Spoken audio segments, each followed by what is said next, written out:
사랑하는 새나 친구들 반갑습니다. 목요일 말씀을 함께 나눌 신현민 전도사입니다. 우리는 과정보다 결과가 중시되는 세상을 살아가고 있습니다. 여러분은 어떻게 생각하세요? 어떤 일을 함에 있어서 그 일을 하는 동기와 그 일을 해 나아가는 과정, 그리고 그 일에 대한 결과 중 크리스천에게는 무엇이 가장 중요할까요? 정답은 모두 다입니다. 일의 동기, 일의 과정, 일의 결과가 모두 하나님께서 기뻐하시는 것이어야 합니다. 오늘 살펴볼 주제는 옳은 방법대로입니다. 함께 본문 말씀 읽어보겠습니다. 오늘의 말씀은 사무엘하 6장 1절에서 15절입니다. 다윗은 다시 이스라엘에서 뽑힌 사람 3만 명을 모았습니다. 다윗은 일어나 이 모든 사람들을 데리고 바알레 유다로 가서 하나님의 궤를 가져오려고 했습니다. 그 궤는 그룹들 사이에 계시는 만군의 여호와의 이름으로 불리는 궤였습니다. 그들은 산 위에 있는 아비나답의 집에서 하나님의 궤를 새 수레에 옮겨 실었는데 그때 아비나답의 아들인 우사와 아효가 그 새 수레를 몰았습니다. 그들이 산 위에 있는 아비나답의 집에서 하나님의 궤를 가지고 나왔고 아효가 궤 앞에서 걸어갔습니다. 다윗과 이스라엘의 온 집안은 여호와 앞에서 잣나무로 만든 여러 가지 악기와 수금과 비파와 소고와 꽹과리와 심벌주를 연주했습니다. 그들이 나곤의 타작마당에 이르렀을 때 소들이 날뛰자 우사가 손을 뻗어 하나님의 궤를 붙들었습니다. 우사의 잘못된 행동 때문에 여호와께서 그에게 불같이 진노해 그를 치시니 그가 거기 하나님의 궤 곁에서 죽었습니다. 그때 다윗은 여호와께서 우사를 치신 것 때문에 화가 나서 그곳을 베레스 우사라고 불러 오늘날까지 그렇게 불리고 있습니다. 다윗은 그날 여호와를 두려워해 말했습니다. 내가 어떻게 여호와의 궤를 모셔올 수 있겠는가? 그는 여호와의 궤를 자기가 있는 다윗성으로 모셔오려 하지 않았습니다. 그것을 가드 사람 오베데돔의 집으로 모셔드리게 했습니다. 여호와의 궤는 석 달 동안 가드 사람 오베데돔의 집에 머물러 있었는데 그동안 여호와께서 오베데돔과 그의 온 집안에 복을 주셨습니다.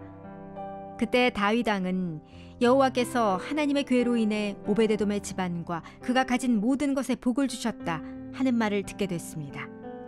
그러자 다윗이 기뻐하면서 내려가 오베데돔의 집에서 하나님의 궤를 모셔다가 다윗성에 두었습니다.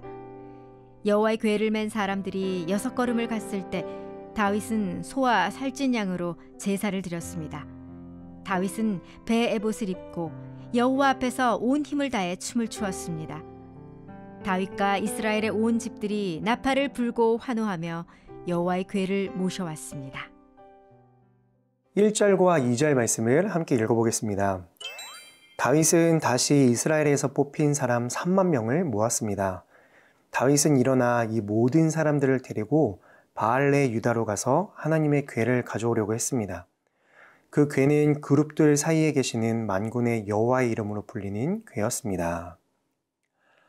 이스라엘 전체 중 다윗이 뽑은 3만 명이 한 곳에 모여 있습니다. 그런데 여기에 조금 이해되지 않는 표현이 나옵니다. 다시라는 단어입니다. 이전의 전투들 중에 다윗이 3만 명이나 되는 사람을 모집했던 적이 없었습니다. 그러면 이 다시는 무엇을 의미할까요? 사무엘하 5장 초반에 보면 다윗의 대관식이 나옵니다. 이때 이스라엘의 각 지파에서 뽑힌 대표들이 헤브론으로 찾아와 다윗을 왕으로 세웠습니다. 즉, 다윗이 다시 이스라엘에서 3만 명을 뽑았다라는 말은 다윗의 대관식을 상기시켜주고 있는 것입니다. 여호와의 궤를 옮기는 일이 다윗에게는 왕권 강화의 의미였음을 말해주고 있는 것이죠. 어제 나눈 말씀을 떠올려 보면 궤를 옮기는 일에 앞서 먼저 하나님께 묻고 있는 다윗의 모습이 보이질 않습니다. 다윗에게 있어 여호와의 궤를 가져오는 일은 하나님의 뜻을 묻고 하나님의 방법대로 행한 일이 아니었어요. 그의 정치적인 이익을 위한 일이었습니다. 지난 20년간 아비나답의 집에 있었던 궤를 새 수레에 실었습니다. 그리고 아비나답의 아들 우사와 아효가 수레를 끌고 갑니다. 나곤의 타작마당에 이르렀을 때 소들이 날뛰자 떨어지려는 궤를 붙잡으려고 우사가 손을 댔다가 그 자리에서 죽고 말았습니다. 원래 여호와의 궤는 레위인들이 궤의 양쪽 고리에 끼워진 채들을 어깨에 메고 옮겨야 합니다. 하나님께서 명령하신 방법이에요. 하지만 이를 어기고 수레에 싣고 옮기다가 결국 한 사람이 죽고 맙니다. 다윗은 결국 궤를 옮기는 것을 포기합니다. 실패했어요. 그의 동기, 그의 방법 모두 하나님이 원하시는 것이 아니었기 때문입니다. 사랑하는 새나 여러분, 오늘 다윗의 뼈아픈 실패는 우리에게 매우 중요한 교훈을 말해줍니다. 우리는 모든 일에 있어서 시작부터 끝까지 하나님의 말씀에 철저하게 순종해야 한다는 것입니다. 내 의도, 내 방법은 중요하지 않습니다. 하나님이 기뻐하시는 동기, 그리고 과정이 중요합니다. 한번 돌아보십시오. 내 안에 있는 열정이 잘못된 동기에 의한 것은 아닌지, 내가 택한 방법이 하나님께서 원하시는 방법이 맞는지 신중히 점검해 봐야 합니다.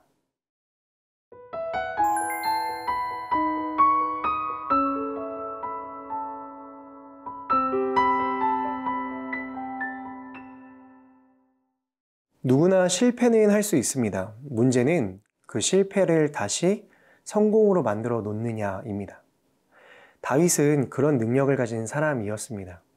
궤를 예루살렘으로 이전하려는 첫 번째 시도에서 실패했던 다윗은 그 실패의 원인이 무엇인지 정확하게 알고 하나님이 주신 두 번째 기회를 살려 그 일에 성공합니다.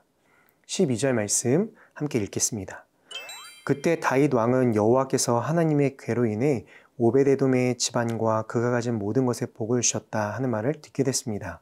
그러자 다윗이 기뻐하면서 내려가 오베데돔의 집에서 하나님의 궤를 모셔다가 다윗 성에 두었습니다. 여호와의 궤를 옮기는 두 번째 시도에서 다윗은 이전의 실패를 반복하지 않았습니다. 그는 여호와의 궤를 수레에 실어 나르지 않고 레위인으로 하여금 짊어지고 나르게 했습니다. 이 평행 본문인 역대상 15장을 보면 더 정확하게 알 수 있습니다. 여호와께서 우리에게 노해에 부딪히신 것은 우리가 하나님의 궤를 옮길 때 처음부터 너희 레위 사람이 어깨에 매지 않았기 때문이었다. 우리가 하나님의 궤를 어떻게 옮겨야 할지 여호와께 그 방법을 먼저 물어보지 않았기 때문이다. 그러자 제사장들과 레위 사람은 이스라엘의 하나님 여호와의 궤를 메어 모셔오기 위해 자신의 몸을 거룩하게 했습니다. 그리고 레위 사람은 하나님의 궤를 막대에 깨어 어깨에 메고 옮겼습니다. 모세가 여호와의 말씀을 따라 명령한 대로였습니다. 모세가 여호와의 말씀을 따라 명령한 대로. 다윗의 변화는 이뿐만이 아니었습니다. 그는 궤의 운반을 자신을 위한 축제가 아니라 하나님을 위한 예배로 만들었습니다. 궤를 맨 사람들이 6걸음을 갔을 때 하나님의 진노가 임하지 않는 것을 확인하고는 감사의 제사를 드렸죠. 그리고는 그 기쁨이 넘쳐서 온 힘을 다해 춤을 추었습니다. 누구 앞에서? 여호와 앞에서. 여호와의 궤를 옮기는 그의 목적이 바뀌었습니다. 실패했던 그의 방법이 아닌 하나님의 방법대로 궤를 옮겼습니다.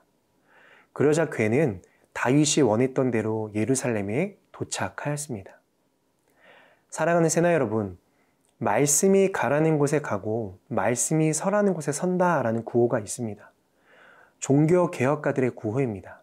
오직 하나님의 말씀만을 따라 행하는 것이 바로 우리가 가야 하는 바른 길인 것이죠. 오늘도 하나님의 말씀을 따라 순종하며 옳은 방법대로 올바른 길을 걸어가는 여러분이 될 수 있기를 주님의 이름으로 축복합니다. 살아계신 하나님, 나의 동기, 나의 방법, 나의 삶의 모든 결과가 하나님께서 기뻐하시는 것이 되기를 원합니다. 오늘도 말씀 따라 살아갈 수 있도록 인도해 주세요. 예수님의 이름으로 기도드립니다. 아멘.